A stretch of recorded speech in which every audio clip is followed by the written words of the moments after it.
নমস্কার বন্ধুরা। আপনারা সবাই জানেন যে গত ৫ই আগস্ট থেকে ভারতীয় ভিসা অনির্দিষ্টকালের জন্য বন্ধ করা হয়েছিল।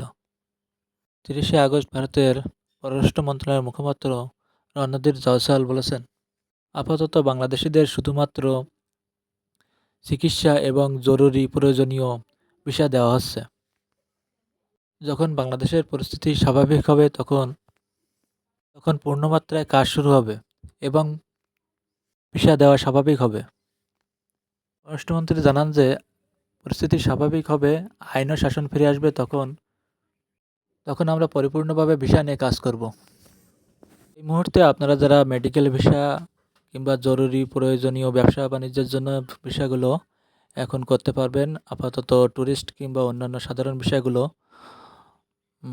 স্থগিত রয়েছে। যখন আইনশৃঙ্খলা স্বাভাবিক হবে তখন এই ভিসা ছেড়ে দেবে।